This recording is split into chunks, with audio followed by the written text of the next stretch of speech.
Good morning, everyone.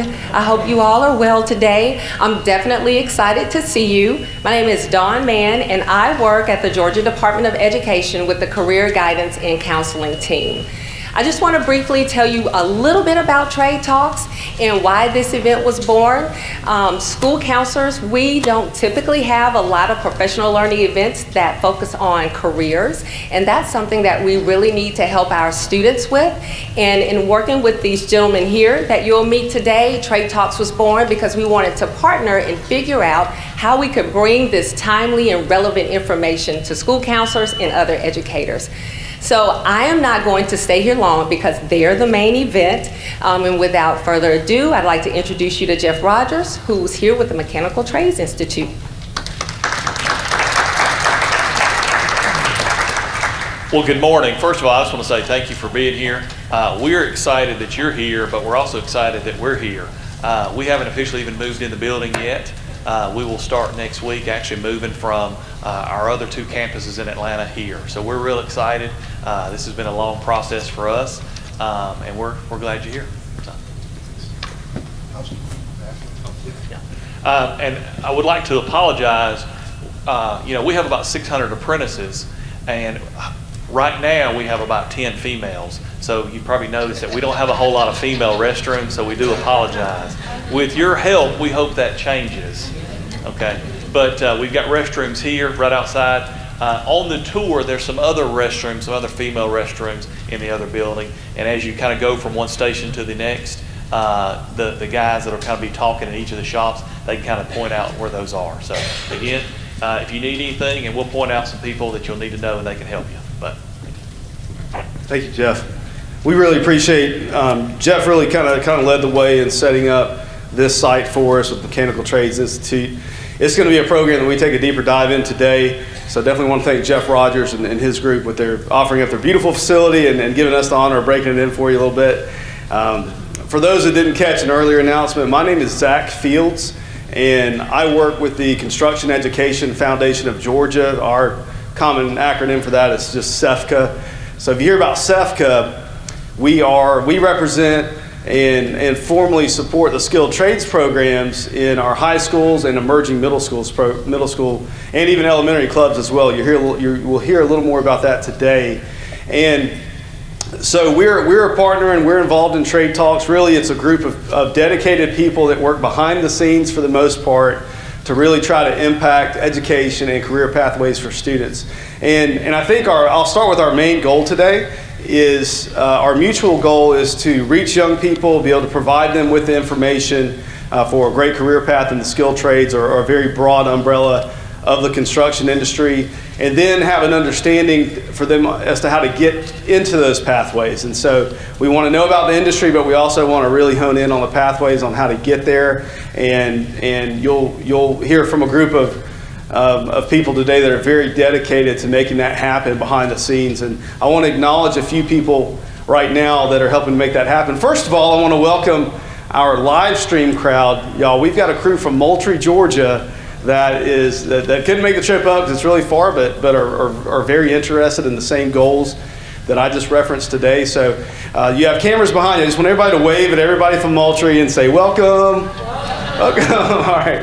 And maybe hopefully that's the first of many. The crew that's making that happen are incredibly talented students from Marietta City Schools, led by their instructor, Mr. Josh Dempsey. I don't know if they can hear me right now, but we've got a video crew right here of talented young men and women, and we're so thankful that we can get this message out to more people because of them. So thank you, Marietta City Schools, and your crowd of people. So we mentioned Jeff Rogers. Also, I'd be remiss if I didn't give a shout out to Liz Campbell back here in the back. She can wave. She's with AGC Georgia, a great partner, Associated General Contractors, does a lot of work. Miss Jenny Horton in the back here, she owns a construction company. She's the president of Collins and Arnold Construction, and she pounds the pavement, making sure programs in her backyard have what they need. It's just great leadership there. Mr. Josh Bone, Stanley Black & Decker. Is that correct? DeWalt, Stanley Black & Decker, right? I know you represent multiple brands, but you'll hear from Josh later today. Mr. Mike Koenig, Vice Chair of Holder Construction. And if you don't know about Holder, they build things like, Apple headquarters and stadiums and great projects, exciting projects, and great career opportunities for young people. Mr. Chuck Little here with Atlanta Electrical Contractors Association, another great apprenticeship program, who hosted our last trade talks that we were at. So very thankful for Chuck's work and passion in this space as well. So we'll have a few others on the list today. Oh, Mr. Mike Howard from Technical College System of Georgia. Mike, you'll hear from Mike later today. And Mike supports their programs. And so as we talk career path, that's, we're going to make sure we hone in on the next level and the next step, whether it's in the Technical College System of Georgia or an outside apprenticeship program, just like we're visiting today. And of course, Dawn and Brent from DOE have been great partners. So with that being said, we're going to get into it.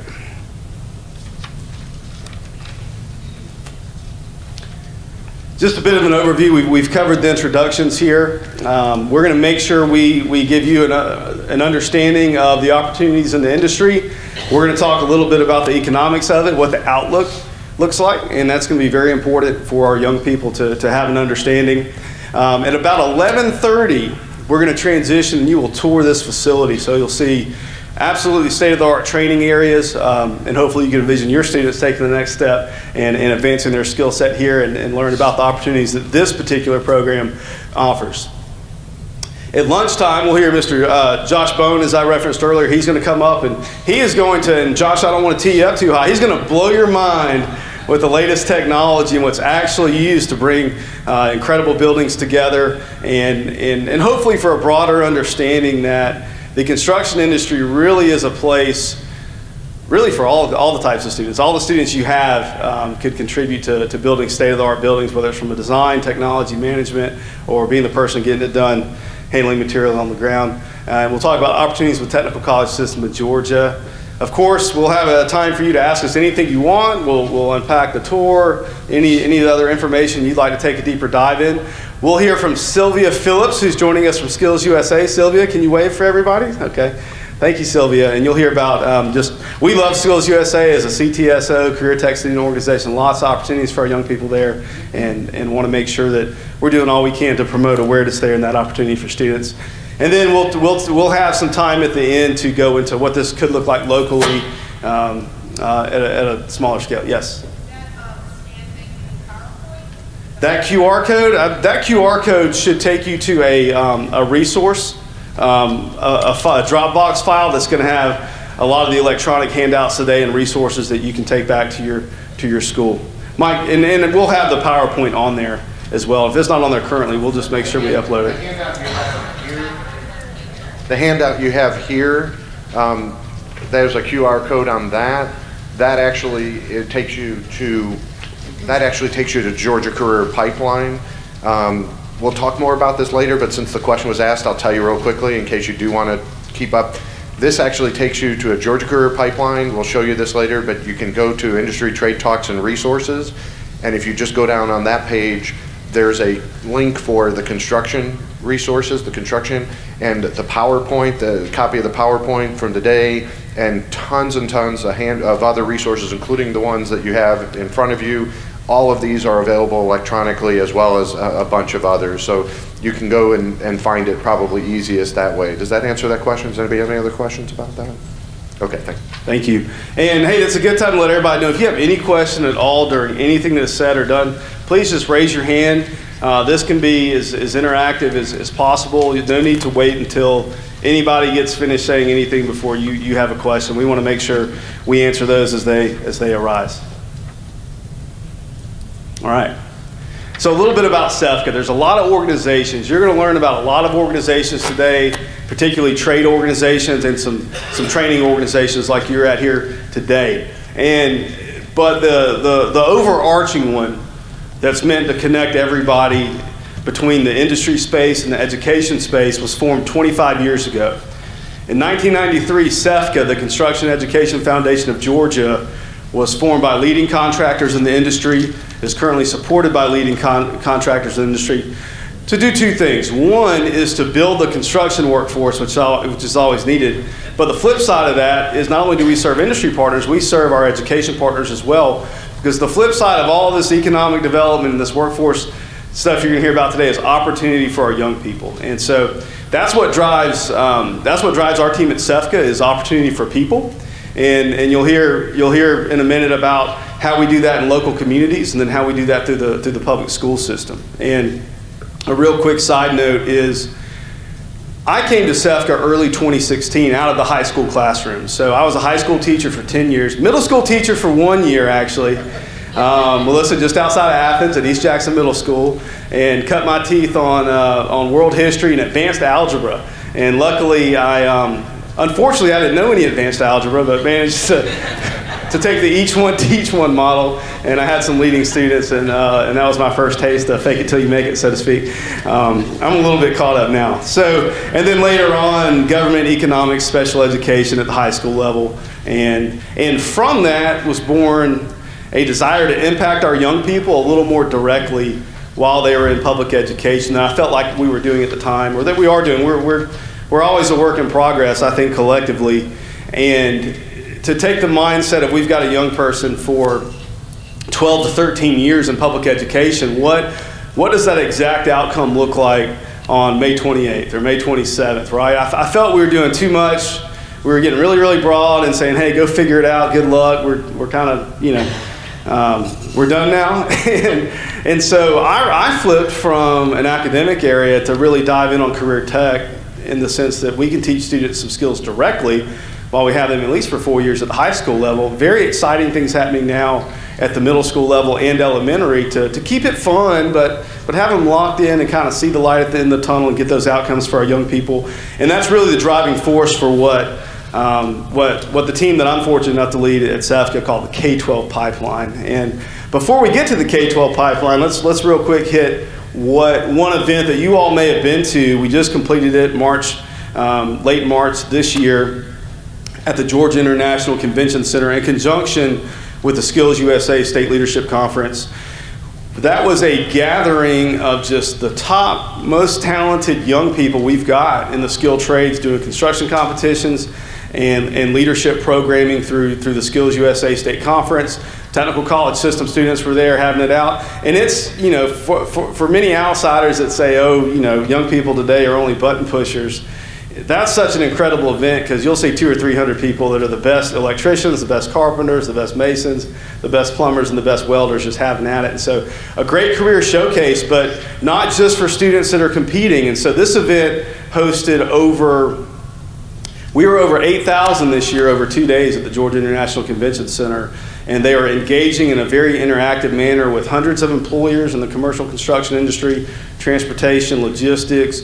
They're getting the science and the technology and getting really hands-on and coming back with a lot of excitement into their school. So it's an event we're very proud of. It started in a Home Depot parking lot 15 years ago in Gwinnett County, and now has filled up the International Convention Center, and next year is moving to the largest indoor space we have in the state, which is the World Congress Center. So Georgia World Congress Center next year, that's going to be actually the second week of March. And I want to tell you your dates right now. I didn't put them on the PowerPoint in time, my fault, but I do have them. So if you want to come see something very impactful in Atlanta next year, it is going to be March 12th and 13th. March 12, March 13, 2020. That precedes Skills USA National. Skills USA National is coming the following year. So Georgia is really coming on as this epicenter, so to speak, to move the needle in career technical education and outcome for students. The K-12 pipeline is a support team that provides instructor training, coordinates job opportunities for our young people, connects industry to high school and middle school construction programs, and really just exists for one purpose: to serve our teachers and to therefore impact our students as a result, and to make sure programs have what they need. We help schools start programs, and we always need that internal champion. I got a feeling I'm looking at probably 60, hopefully, internal champions of all this once you leave here today. And if you want to get something going in your school, even at middle school or elementary, we're able to facilitate that and walk through state funding, program partners, and get it launched. And it's personally my favorite thing to do. SEMCA Connect is our program that connects young job seekers, including work-based learning students. So including students that you still have in your school, we facilitate job site placements for those young people. So the challenge that construction has is job site mobility, okay? Projects are in a certain area by a certain contractor, then they're done and they go. More come through, but more often than not, it's not the same exact employer. And so we have things move around. Somebody's got to keep track of all that so that we can get the talent out of our school systems onto those projects. And if it's work-based learning, they bring all that work ethic, being around successful individuals in the industry to see what it really takes, and they bring that all back to their class, and then they spread that through their peers, and we know that's a very effective workforce initiative that just flat out has to happen. And so again, we can handle work-based learning placements there, but also we handle full-time graduate placement. So if you've got students right now, they're like, what am I going to do in May, when I'm out of the nest? We can help connect them to a leading contractor in the state. We don't guarantee jobs there. They'll have to interview. We'll help prep them, though. They'll have a coach, and we'll walk through them even after their employment in that manner. And then Construction Ready really complements K-12 pipeline. Yes? Do you have people that will come out to the schools and do like presentations with students if we have students like that? We do, yes. Now, the question was, do we have people that can get out to a school and do a presentation? And that's all relevant to capacity and what's going on, but absolutely, I was at a school last week doing the exact same thing. So especially this time of year where young people are trying to make that decision, if you're in the current metro Atlanta area, we've got a team that can get to you. We can do it even farther out, but right now the Construction Ready program is your gateway there. And so here's the complement and the intersection with Construction Ready and K-12 pipeline is that the Construction Ready program is a 4-week training program. It's a 20-day program, which for most young people or anybody that's, that may be free and reduced lunch or that at a certain income level of their family, that's paid for with federal workforce dollars. Now, for students that don't qualify for that, we can have some other options. We've got some philanthropic partners that can help fill in the gap or even industry support. But we've got a 20-day program that a young person can walk in the door and complete that program. It's challenging. They get 8 nationally recognized industry credentials that keep them employable. And that program has a 95% placement rate. And that's since 2014. So 95% placement rate. The 5% that didn't get placed just didn't want it. This wasn't going to be for them. We have more jobs than graduates right now. And that program can shoot you out into the technical college. That can shoot you out with an employer. That is a base level pre-apprenticeship style program, even though it's not officially pre-apprenticeship. But that'll get you ready. We've placed over 900 people so far. And that program started with Arthur Blank, the owner of the Falcons, when the Mercedes-Benz Stadium started under construction. He said, we want something that's going to impact the residents and transform this West Side community. My case always in Metro Atlanta is that our skyline is changing, the cranes are swinging, our young people need to be a part of changing their own skyline. And that's kind of, that has more implications than just the physical there, but we can get them on there, we can get them in there, and so I definitely want you to keep that program in mind as an option for your young people, okay? Here's SEMCA Connect. There are more job sites now. This is a map from back in March as we're getting these in. We collect job sites from employers, and we know the duration of those job sites, and we train employers on how to hire students ages 16 and 17 in addition to 18-year-olds. So industry, we've got the 18-year-old part figured out. That's easy. Employers can legally hire 16 to 17-year-olds through work-based learning. So we work with work-based learning coordinators, counselors, to identify these options for the young people that you have in your schools. And we know where the job sites are, who the point person is with the company. We have a student portal, which is just a brief student application, so to speak. We get them in, we find out how far they want to travel, what their range of travel is, what their situation is, whether it's work-based learning, summer job only, full-time employment.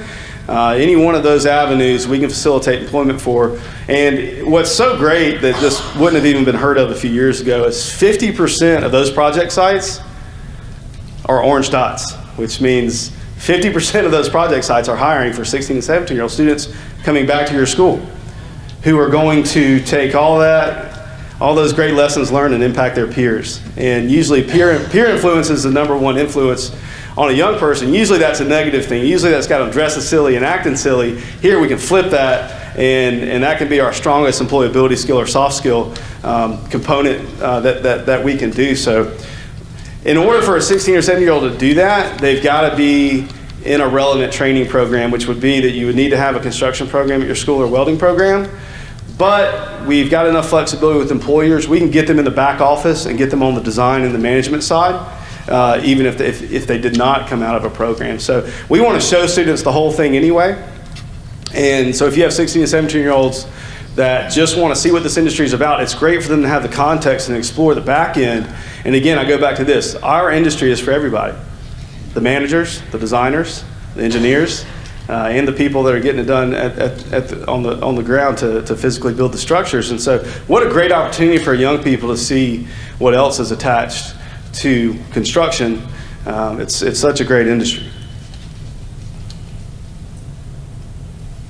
So I want you to hear from a few students. We highlighted 4 students. This is ongoing. We're going to highlight 4 or 5 more here shortly. But very recently, we took graduates that are in the industry, that just entered the industry, and we showcased them in a 3 or 4 minute video here, which we'll show you as to what they're up to, what it looks like.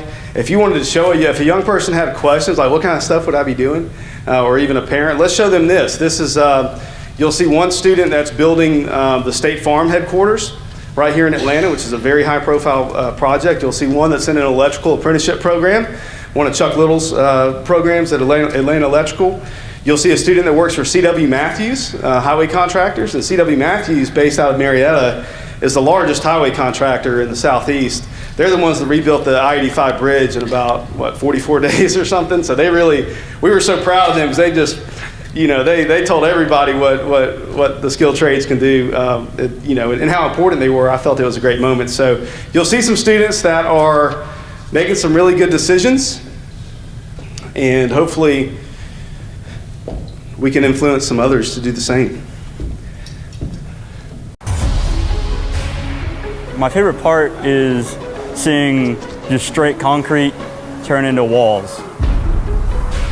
Nothing to something. These buildings are going to be here forever. So you're impacting the future. You are literally building history. It's great because once the job is over and you're about to move on to the next one, you can see what you've accomplished. This is an industry which you can see success, you can see what you've accomplished. All the little parts and pieces add up and matter. I'm never bored. It keeps me busy, it keeps me moving. There's something just super satisfying about building and seeing it all come together to create these buildings. It's definitely amazing to see something that you created and take a step back and say, I did that. Driving up and down that express lane that we've got open now, I'm thinking, I made the mix for that. I helped run that stuff. The public does have the conception about construction being dirty, but we are just like you. They think it's only for a specific type of person, uneducated people, which isn't true. They think harsh, cruel work in the blistering heat all day, every day, and it's really not how it is. What I didn't know that it was a lot of fun and you make a lot of money, good money, really quick. I wish I would have known that it's not necessary to know everything. It's perfectly okay to say, I have no idea what I'm doing, and ask for help. Everybody makes mistakes. Everybody started where you start. Everybody is an apprentice, someone very new at all times. I wasn't really expecting the construction industry to be as open and welcoming as it really is. And honestly, right out of high school, I just wasn't ready for college. If I'd gone to college, it was just been a waste of money. How much have I spent on my education? $0 and 0 cents. I've been out of high school for about 7 months, give or take. I'm making more money than my peers because they're in college taking out student loans and whatnot. I haven't spent anything towards my education yet. It's all been covered. As of this moment, I don't have any educational debt. I knew of other people that were in the 6 figures in debt. I haven't spent a dime. 5. My personal measure of success isn't really, the numbers on a paycheck. It's really how happy you are. If I've impacted someone in a special way, or if I can come back and say, I did that. When you go home at the end of each day, you're proud of what you did. You know you put your all into it, and you go home proud. Success should be a standard. It's whatever you make it.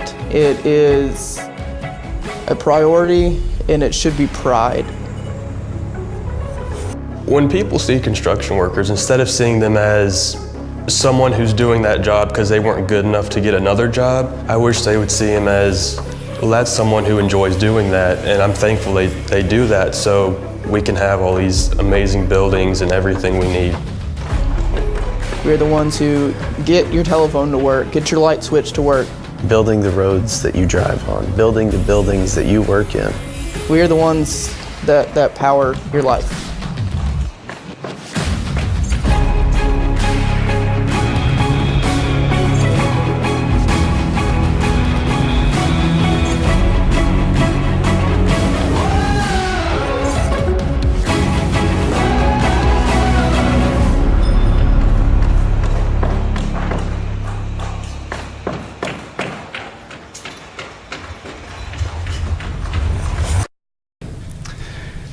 I love the young people that made that decision. They understand pride in work, attention to detail, delayed gratification, not having to do what everybody else is doing, and just, they're making a bright future for themselves, no educational debt.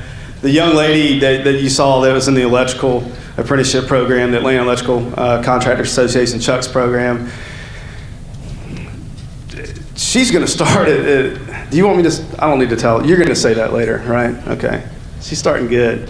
Put it this way, when I was teaching, I was telling my students about that program, I was like, okay, you may not see me next year because I may be in that program, kind of deal. We've run into that, so don't let your teachers run out. So be careful. It's just lining up for a perfect storm. Okay, so we want any student making a career decision, we want them to understand the industry, where it's going, what it looks like specifically here in Georgia, not just national numbers. So today we're talking about all Georgia numbers and Georgia career outlook, and this is crazy right here. So this is current growth.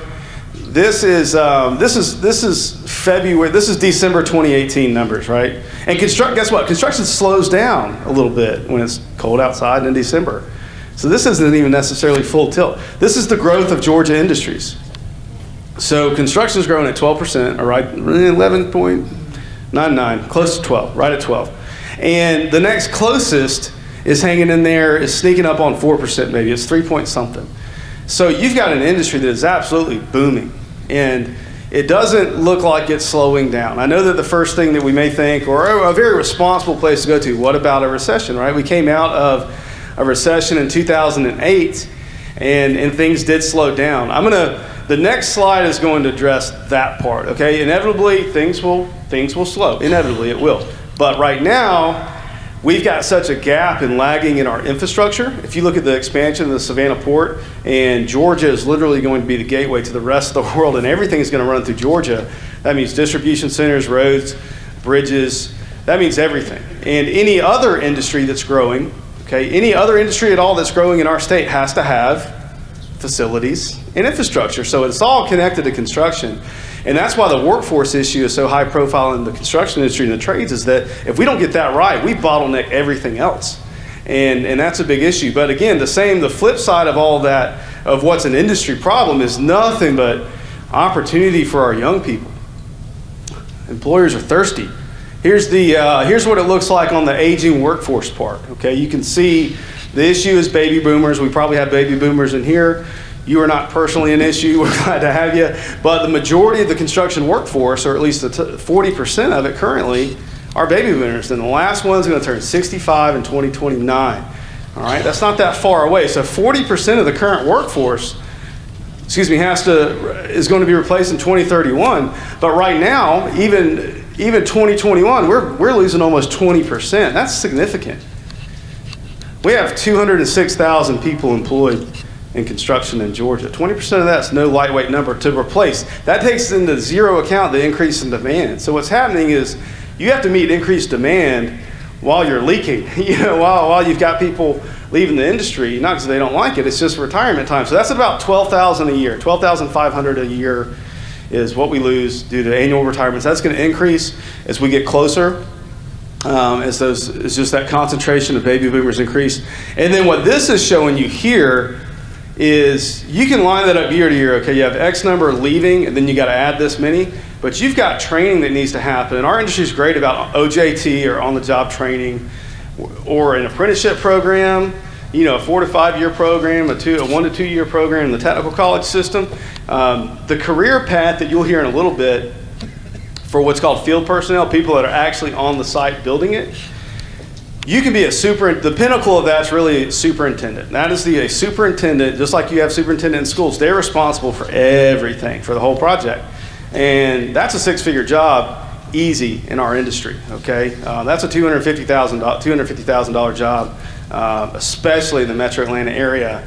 And the way you get there is you learn how a construction project comes together, how to coordinate the trades, what the order of things, how to make people move and go when they need to move and go, and through carrots and sticks. And so that's about a 10-year learning curve. Jenny, is that about a 10-year learning curve in general on how to run a site? Yeah, so Jenny has people that works for her right now that I'm trying to make this person a superintendent. They might not know it at the moment, but she's got to have more superintendents. And so the young people that are coming in with a little bit of leadership and work ethic, they're being fast-tracked into those leadership positions. They're not getting the title right away. They're getting put next to the superintendent. They're riding along with that superintendent. And then they're in the trailer on the construction site scheduling the trades, and they're learning so that, they can jump in and you don't lose that generational knowledge. And so big time career path going on right there with field level personnel. So here's what it looks like in Georgia. 2019 numbers, this is February 2019. 206,000 employed, this is Bureau of Labor Statistics. Demand by 2021, this is for projects that are already inputted into bidding software and bidding platforms where general contractors and owners are putting in projects, and general contractors are saying, I need this many plumbers, I need this many electricians, we need this much for this job that's already scheduled, and then you add in some prediction on demand there. So that's pretty accurate. So what this means is that annually our industry can support 40,000. Okay, that's the gap, 40,000. And the average wages, this is the gap. This is the wage. This is what's sitting out there on the table for your students. Okay, $2.4 billion in wages in Georgia. Certainly plenty of concentration around the geographic area you're in, but we're building everywhere.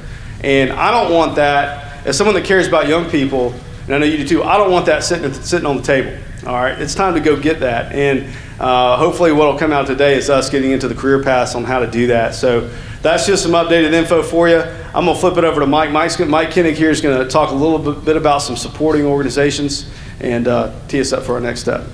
Okay. Is this work done? Okay. So again, I'm Mike Kinnick. I work with Holder Construction, and thank you all for coming. Some of you, just out of curiosity, how many of you are high school counselors? Okay, how many are middle or elementary? Okay, so I'm going to tell you a quick story. Dawn hates this story. She gets mad at me every time I tell you.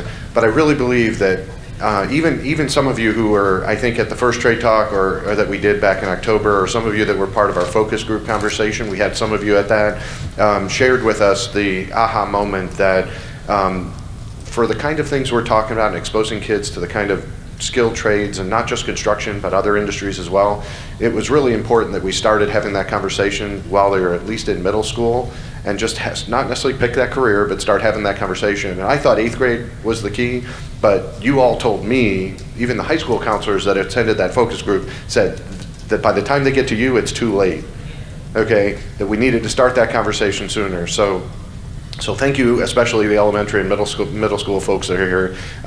We appreciate that. So I'm just going to do a couple quick things. I'm going to hand this off to Chuck, who's going to take you through a little fun exercise, and then we'll get you on the tour.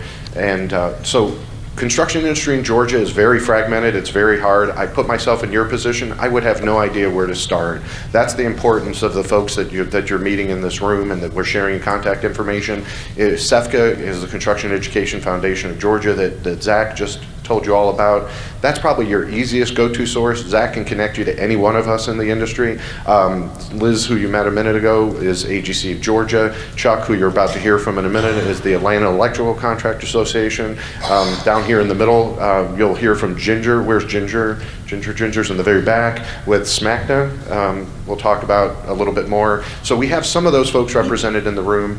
Others were here last time, and just be aware that we're a very fragmented industry. Where's our button?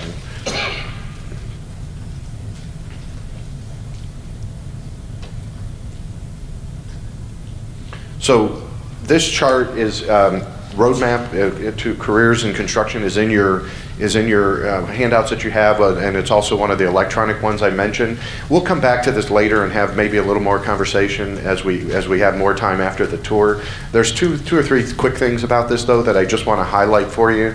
Is that most of these career paths that I see typically start at high school and high school graduation. So we have the high school on there, of course, and we even acknowledge the dual enrollment option, which is something we'll talk about more after lunch, is one of the options that, of course, our students in Georgia have available to them.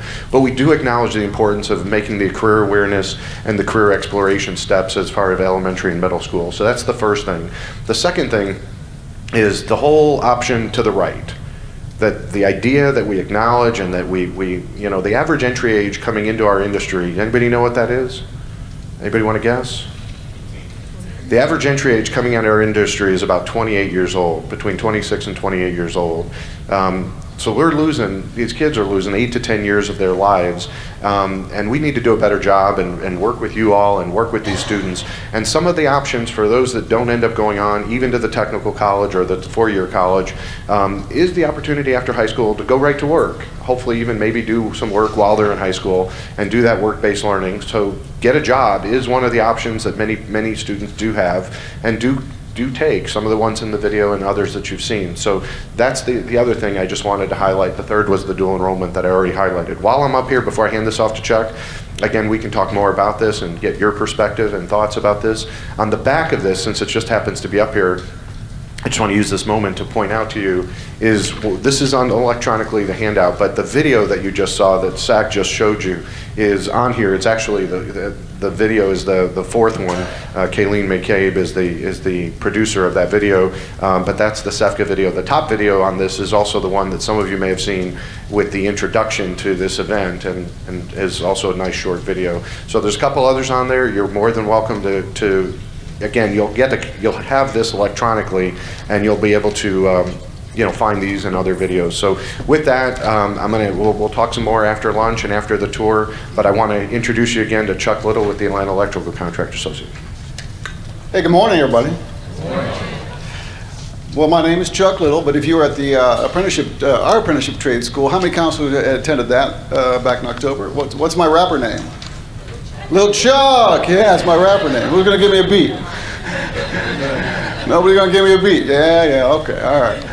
Well, if you were there, that was the first trade talk, and that all kind of emanated from when I met Dawn Mann, when she was interim coordinator or program manager as a counselor before she got the job permanently. I invited her to one of our career days so that she could see what apprenticeship is all about, because she had no idea. And a lot of counselors, we have not done a good job of wining and dining you like the universities do, and that's why we're trying to do what we're doing now, so that you could be aware of all these other potential opportunities. So anyways, apprenticeship, I want to make sure before I even get to this little skit that I normally do, is I want to make sure you understand where you are. This school is an apprenticeship school, and it's a not-for-profit school. It's governed by a board of directors that is half union people and half management people. A guy we need to introduce in the back corner there is Mr. Gary Fowler, in the back Mechanical Contractors Association. So he is like the counterpart that I am for the electrical side, for the management side. So what happens is the union negotiates with management on benefits. And one of the benefits, typical benefits are life insurance, health insurance, dental, vision, and retirement.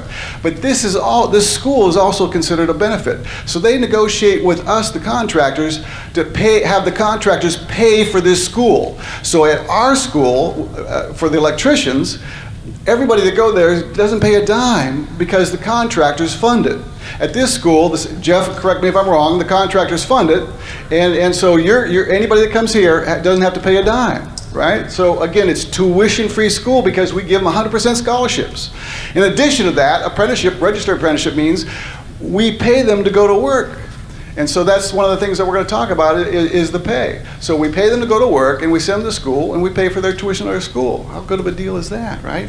But a lot of people just don't get what apprenticeship really means. A lot of people misuse that term.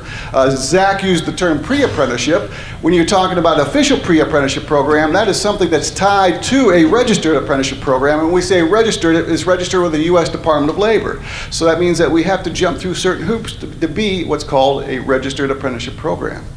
All right, so in our case here and with Jeff's case, it's a 5-year program of full-time work, part-time school. So when I talk to, I've made hundreds of presentations over 20 years to tens of thousands of high school students, and I say, once you get out of here, you've got thousands and thousands and thousands of careers to pick and choose from. But how many pathways do you have to get to there? And they'll guess anywhere from one pathway all the way up to endless pathways. And I'll say, no, you only have 5 pathways. To get to those thousands and thousands of jobs, and you just saw what Mike threw up there, you only have 5 ways to get to the thousands of jobs. And one of those that everybody always talks about is traditional 4-year college. And yes, that's one way to get to a good career. And then you got 2-year technical college. Mike Howard's here with the Tech College system of Georgia. And I'm not sure if Jeff does, but we have articulation agreements with some of the tech colleges. So if you want to go to a tech college for 2 years and take, in our case, electrical systems classes, you can take those classes and then jump into our registered apprenticeship program, and we'll take you in as 3rd-year apprentices, not as a 1st-year apprentices.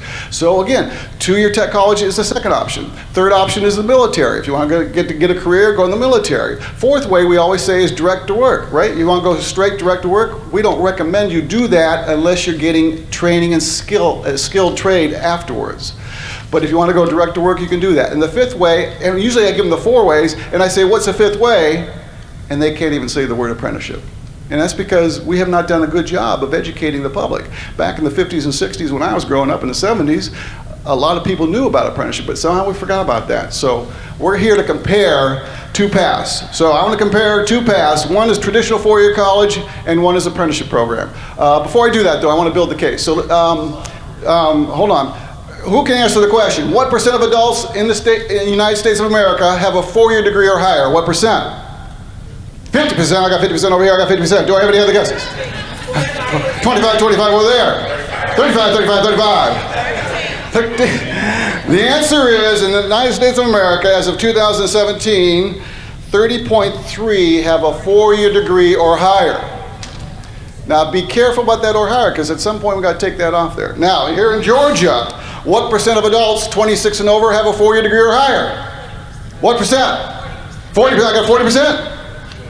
27. 27? 18. And the answer is 29.4. 29.4. But man, all we do is talk about college, college, college. Gary?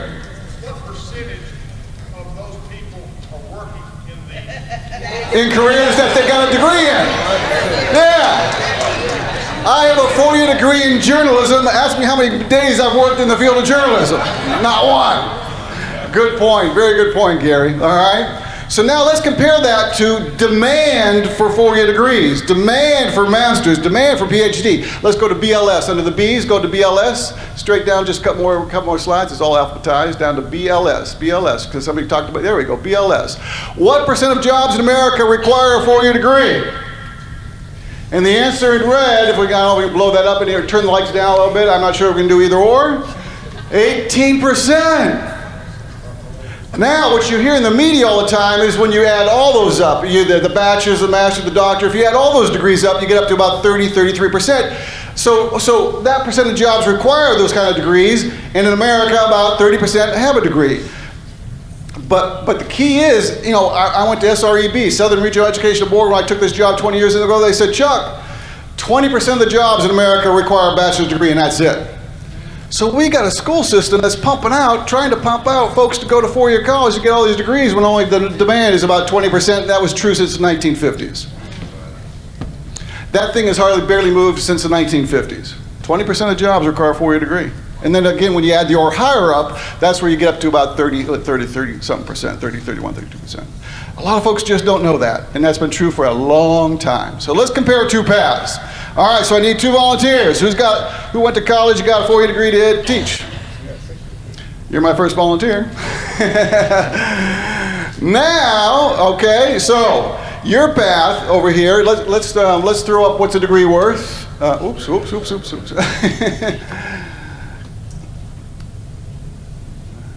While we're doing that, who wants to agree to be my volunteer apprentice? Who wants to be my apprentice? I need one more volunteer. Who's going to be my apprentice? Come on down. All right.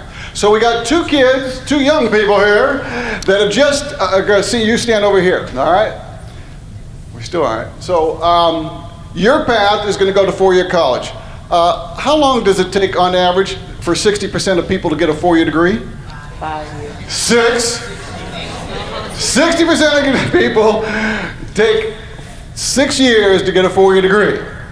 What's the average cost of tuition, college, books, transportation, dorm, board? How much is not the highest, not the Emory University or Mercer, not the lowest. What's the average? How much a year? 20?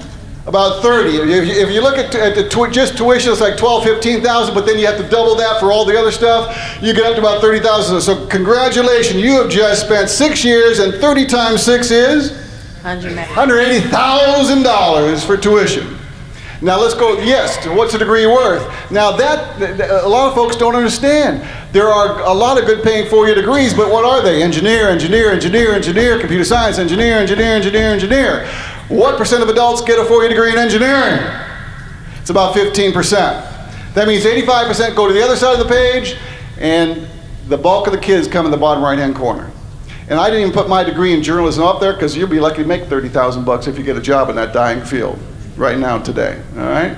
Now, it's not all about the money. I understand that. I'm not saying that. You got to pick and choose what you want to do with the kind of money you want to make. But that's your path. Let's pretend you had a twin, and your twin came out at mechatronics making $80,000, and you came out in the world of education. What's your starting pay?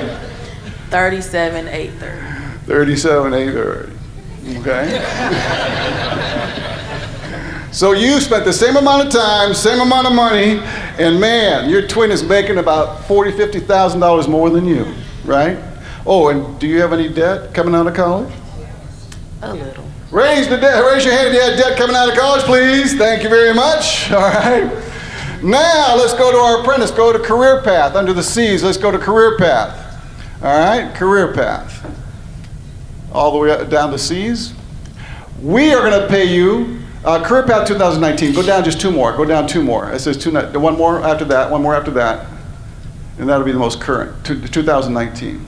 Now, Jeff, I went on Jeff's webpage, and Jeff's numbers are very similar to mine. Would you agree, Jeff, that you start your apprentice's first year at $13 an hour? And, okay, so now, I want you to tell everybody how much you made the first year of our apprenticeship program. Tell them, A, how much you made. $26,000. $26,000. A, how much did you make your first year of college? Nothing. Say it louder. Zero. Very good. Oh, second year, tell everybody how much you made. $29,000. 29. Oh, how much money did you make second year of college? Zero. Don't you dare say zero. You're going into debt. Say less than zero. Less than zero. Third year, tell everybody. $31,000. Fourth year. $36,000. Fifth year. $43,000. So in 5 years' time, how much, Jeff, how much are you going to charge him? How much for tuition? It's free. Nothing. So you paid zero for tuition and you made $165,000. What did you do? How much money did you make? Nothing. Nothing. We're not talking about you personally, but the universal you Do most kids that go to college make it? No, my two daughters went to college and they made, one daughter made $3,000 a summer as a waitress. My other daughter wouldn't work. I can't work. I majored in accounting. It's too hard. Yeah, most kids don't any money and go into debt. And you did say you came out with debt? Just a little. Just a little, okay. And then if you go on to the master's, a whole lot more then, right? All right. So now, and then you graduate, and if you go in the world of education, let's say it's $40,000 a year. You graduate at the end of 5 years, and you are making top box. 63,400 a year. And Jeff, would you say your numbers are right around there too? $63,000 base pay. Base pay. That doesn't include overtime. In our world, there's a lot of overtime. Overtime is time and a half, and double time on a holiday. So instead of making $31 an hour, you make 31 times 2, $62 an hour. We had a lot of 24, 25-year-old young people working on Mercedes-Benz Stadium, putting a lot of overtime in, and making $90,000 a year. Let me tell you the best story I can tell you. We have a graduation ceremony after the end of every 5 years, just like I'm sure Jeff does too. So everybody graduates from our apprenticeship program at the end of 5 years. So we attend the graduation ceremony. This mama came up and gave me a big old hug. Thank you, little Chuck. Thank you very much. My son is now 23 years old because he happened to get it. He was 18 when he saw the presentation and got it. You heard Mike say the average person is 26, 28 years old. 18 years old. He's finally moving out of the house at age 23. Thank you, Chuck. But that's not the end of the story. The end of the story is, Chuck, he lived at home in the 5 years. He saved the bulk of that money in the 5 years, and he just bought his first home for cash. I've had that come to me a couple different times. No debt, saved the bulk of that money, and 23, 24, 25-year-olds are buying their first home. Not much of a house, but still, man, can you imagine being that age? No debt. Wow. You want to come back into our apprenticeship program? Today. All right, thank you very much. Have a seat. Thank you very much. Give him a hand. And trust me, we're not saying college is bad. All education and training is good. We're just showing that that is not the only option. And when it comes to apprenticeship programs, it's a forgotten path to get a very good technical education. And you get paid to go to work. And not every apprenticeship program is going to be as good as ours here. Not everyone's going to be as good as where you pay absolutely no tuition and you get paid these kind of bucks. But it's a path. There might be a 2-year apprenticeship program that somebody else has. It might be a 3 or 4-year apprenticeship program. So there's all kinds of options in Jersey. Okay? Who do you want to turn this over to? Got it. Well, I don't have that entertaining skit, but I've got some information that I want to share with you. In just a second, you're going to get a chance to tour our building. I want to introduce some people that'll be kind of heading up the tours. All 4 of these guys came through our apprenticeship program. We got one, Mr. Brandon Baxter. He's our plumbing coordinator. We got Mr. Andrew Wilson. He is our HVAC coordinator. We got Mr. Tony Hoyle, who is our newly appointed training director, just started in January, but has been with the school for over almost 10 years. And then we got Mike Hall that's somewhere, he's our pipe fitting coordinator. All 4 of these guys came through the apprenticeship program,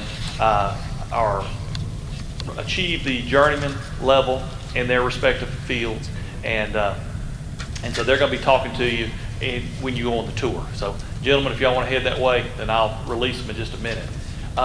Just a little bit about the tour. When you came in, you were given a map, okay, a map of the building. You were also given a number. That's kind of your group to where you start the tour, okay, and then you'll kind of rotate. So we'll try to take care of that.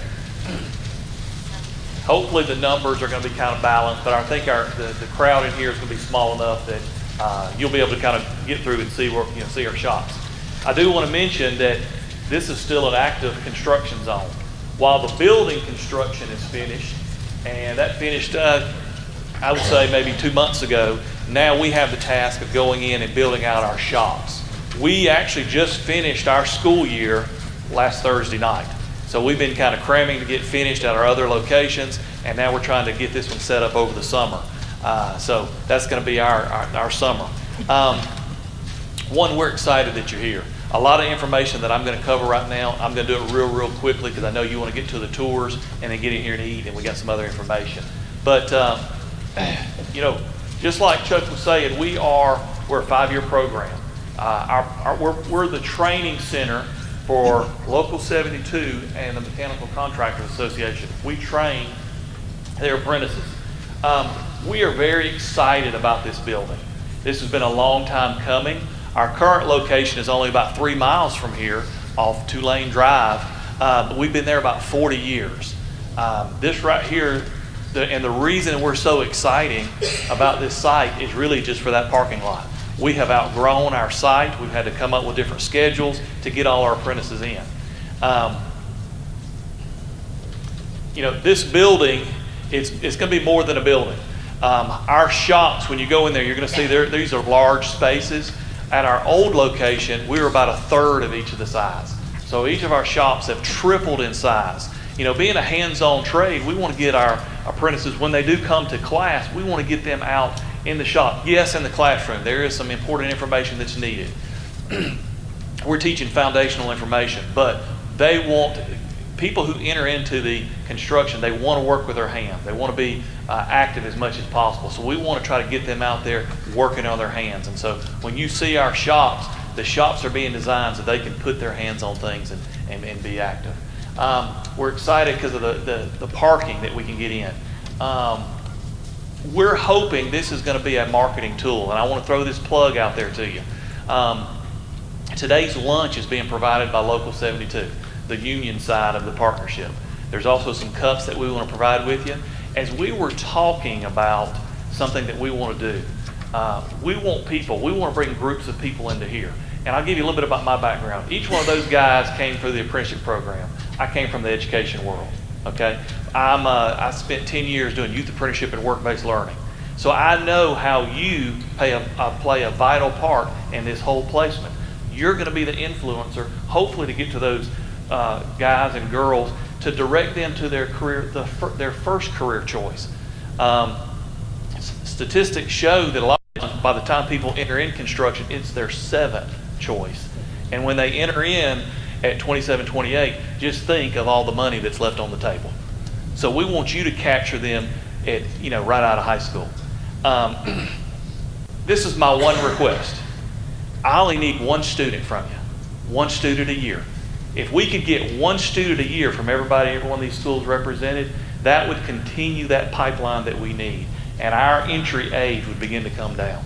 So all I need is one per year. If you give me 2, that's great, but just one per year. And you probably can think of that one person that doesn't have the aspirations to go to college. It wants to do something, okay? And a lot of times, it's some of the guys or girls that maybe got in trouble. I know when I was doing work-based learning, I had a couple students that the teachers loved me because I got them out of the building, okay? You might know some of those students, okay? But this is going to be more than just a building for us. You can say we're real proud about it. You can say this is the partnership, and we are the training piece. We're the training piece. Again, Chuck covered what is a registered apprenticeship.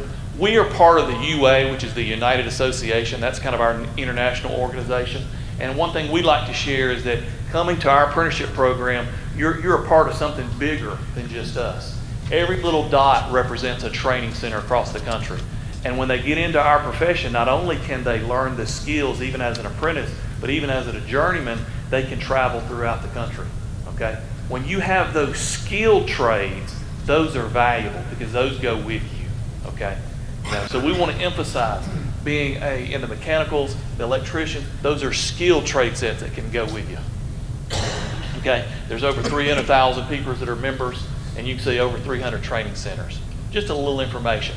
And the one thing that I will keep emphasizing, our training is absolutely free, but look at the money that the UA spends on training, okay? Huge amount of money. Each year we send all of our instructors, we'll send our 35 nighttime instructors for a week of training for free, okay? We are just one of many of the skilled trades groups.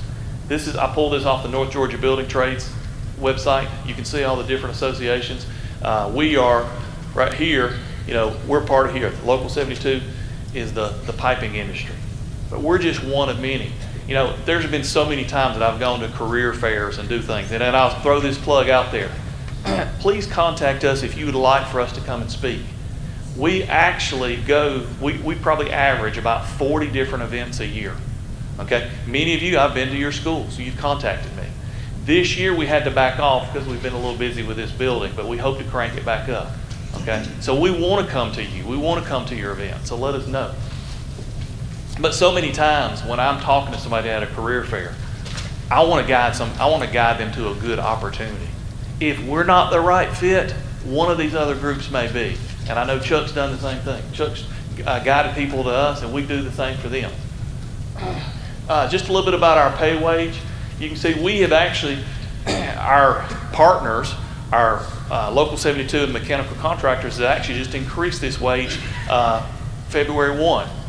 The journeyman scale went up 50 cents and all the other apprentices kind of increased. But you can see that our apprentice scale is pretty competitive. Our journeyman scale is very competitive. And I'll be glad if you send me an email, I'll be glad to send you this whole PowerPoint. Okay? And this is the one thing that we like to point out when we go. You know, it's not about the money, but guess what? It's about the money. You know, people want to know how much they're going to make. Okay? You know, as a first year apprentice, we tell them you're making $13.10. You know, I keep hearing this over and over. I just heard last week that Bank of America had raised their minimum wage to $20 an hour. Okay? And so that's great. We know that we got to continue to increase our wage as much as we can. But guess what? As they're in a program, again, they're working. They're not having to pay for anything. But this is just on the check. If you look over here, look at the true value each year. As a first year, it's really worth $22. Because when you talk about those other benefits, the schooling, the health and wellness that they qualify for. Hey, I came from the education world. No school system ever paid for my health care. Never. Okay? So that's another just benefit that we try to tell. Again, young people, they don't really want to focus in on health and wellness and health care, but as I get older, that becomes more important.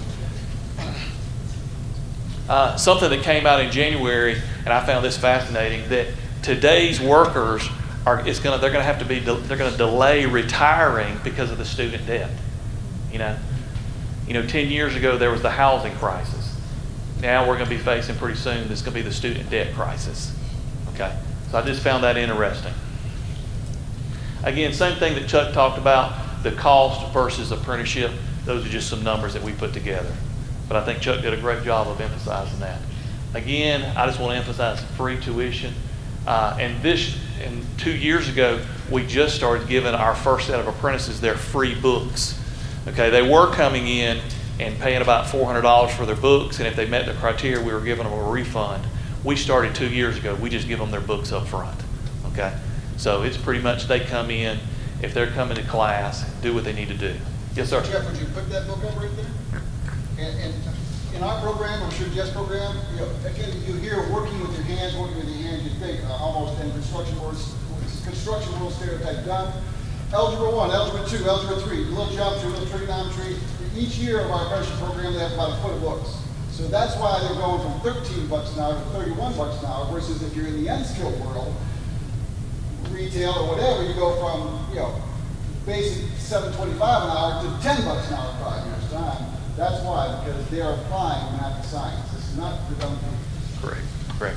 Just a little bit about our program. We're a 5-year program. Because of our lack of parking at our other campus, we had to, 5 years ago, go to online training.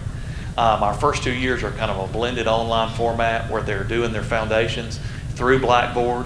If you've ever taken any graduate classes, I'm sure you use Blackboard. We're using the same platform. So they're taking classes online and then coming in once every couple of weeks to do hands-on, to have an instructor and go through some of these basics. So we do this our first and second year. Our third, fourth, and fifth years are coming in 2 nights a week. Okay, and all of their instructors are journeymen, and they're learning. They're learning from journeymen during the day, and then their instructors in the classroom are journeymen. One thing that we're very excited about. Yes. Sorry, what is a journeyman? A journeyman is somebody that has achieved, either gone through 5 years of apprenticeship program, or actually came into the local and their experience, they've been kind of rated out or graded as a journeyman. Okay. Something that we're very excited about this year, the UA kind of encouraged all the apprenticeship programs to go after an accreditation. Been into the school system, I remember I went through a building accreditation, I went through a system accreditation. Accreditation is just a set of standards, somebody else looking at what you do. Well, the UA recognized that all the apprenticeship programs, we needed to adapt and change, that we need to elevate what we're trying to do. So we took the challenge, we went through the process, we started in 2017 and we earned it in 2018. And so we were the 4th apprenticeship program in the country, the UA apprenticeship program, to earn this accreditation, and the first to do it without a consultant. We did it all in-house. And when I say we did it, it was a full team effort, 18 months. They came in just like, if you've ever been through an accreditation visit, those are grueling. They spent a week with us and left us, we had 0 findings. So we were pretty proud of that. And achieved the 6 years of the longest period of time you can be accredited. So we were excited about that. Yes, sir? Explain who the accreditation body is. It is the Council of Occupational Education. This is one of the 7 accrediting agencies for the U.S. Department of Education. They focus particularly on hands-on trades and associate's degrees and less. Okay, we don't offer an associate's degree. When you complete our program, and Chuck, I'm sure y'all's is similar, you get a certificate of completion through the Department of Labor being a registered apprenticeship, that it acts just as a diploma that carries the same weight. But that was something, that's who we're going through them. Again, we've always been in a registered apprenticeship. Now we can add that to our I guess, a feather in our hat to say, hey, we're accredited. And for us, we want to rebrand ourselves. We don't want to come to a career fair and you stick us in the corner and say, hey, these are just the people that can't go to college. Like Chuck's saying, we want the best and the brightest just like everybody else, because these are the people that are working on the high rises and working on multi-million-dollar projects. Yes, ma'am. I'm just curious about undocumented students. I'm sorry? I'm just curious about undocumented students, if that's an option for them. Currently, right now, they need to, undocumented students, okay? They need to be citizens, yeah. Citizens or legal workers? Let's talk, yeah, legal workers. Okay. Yeah. And this is something else we're trying to promote, is that coming through our program, you can also earn college credit. And we partner with a school in Michigan, Washington All Community, with a few other classes you can earn an associate's degree coming through the apprenticeship. And something that we're trying to do with our accreditation, we now want to form some agreements with some colleges here in Georgia. And so that's just kind of the next step for us. So that's something that's kind of in our horizon. And just basically, what do you need to apply to us?